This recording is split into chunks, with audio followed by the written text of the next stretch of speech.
It was an evening like any other on the glittering boulevard of Rodeo Drive. Shoppers weaved in and out of flagship stores, the scent of luxury perfume hanging in the air like a whispered secret.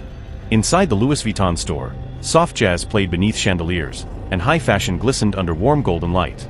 Then the door opened, and the world tilted on its axis. Tom Cruise stepped in. Yes, that Tom Cruise. Looking like he walked off the set of Mission Impossible, sporting a leather jacket and that iconic 1,000-yard smirk. He wasn't shopping. He was hunting. And not a minute later, the entrance chimed again. In walked a man in a black tailored suit, his tie impossibly neat, eyes colder than Russian winter. John Wick. The room froze. A high-fashion associate knocked over a rack of monogrammed scarves. A perfume bottle shattered in the distance. No words. No explanations. Just a nod from Wick. A smile from Cruise. And chaos ignited in Louis Vuitton. Let's rewind for a second. This wasn't just a fight. This was a clash of icons, two of the most dangerous men on screen. Tom Cruise, the daredevil actor known for doing his own stunts, armed with agility, acrobatics, and impossible timing. John Wick, the Baba Yaga, a former hitman with an unstoppable will and a kill count that reads like a small war. Cruise's strength lies in his unpredictability. He's fast, blisteringly so. Agile, too. His ability to adapt mid-fight is something legends are made of. He fights like a storm, wild, sudden, hard to contain.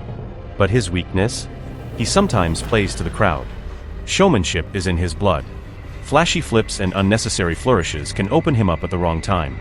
He's Hollywood's finest, but that means he fights like a movie star, dramatic, bold, and just a little reckless. Wick, on the other hand, fights like death incarnate. No wasted movement. No hesitation. He doesn't care about style points, he cares about survival. His advantage is sheer efficiency, gun-fu precision, brutal hand-to-hand skill, and a pain threshold that defies medical science. But even he has a weakness: emotions. He carries grief like a second skin. In the heat of battle, it can blur his vision, just a crack, but enough for a clever opponent to slip through. Back to Louis Vuitton. Cruise ducked behind a counter stacked with limited edition bags, springing over it with an aerial kick that would have made Jackie Chan proud.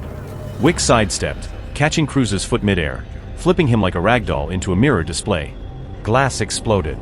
A mannequin lost its head. The fight wasn't just fists, it was fashion-fueled warfare. Cruise used belts as whips, swinging a crocodile skin strap like a nunchuk. Wick ripped off a coat rack, wielding it like a bow staff. At one point, Cruise slid across the polished floor, dodging a thrown shoe like it was a bullet, only to launch himself into a spinning elbow that grazed Wick's jaw. It was beautiful, in a brutal sort of way. Wick responded with signature violence, close-quarters mastery. A headbutt. A takedown. He pinned Cruise momentarily, but Cruise used a nearby handbag to hook Wick's arm, flipping him into a pile of coats.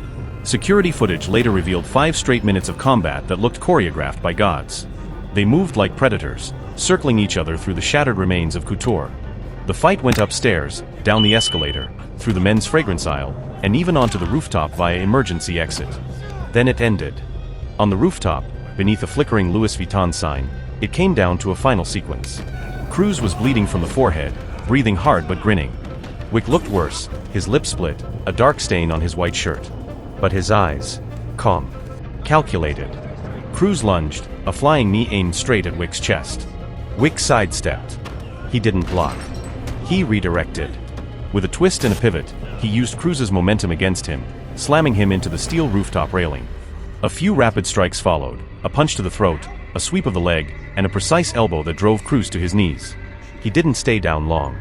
But in that moment, on that rooftop, he didn't get back up fast enough.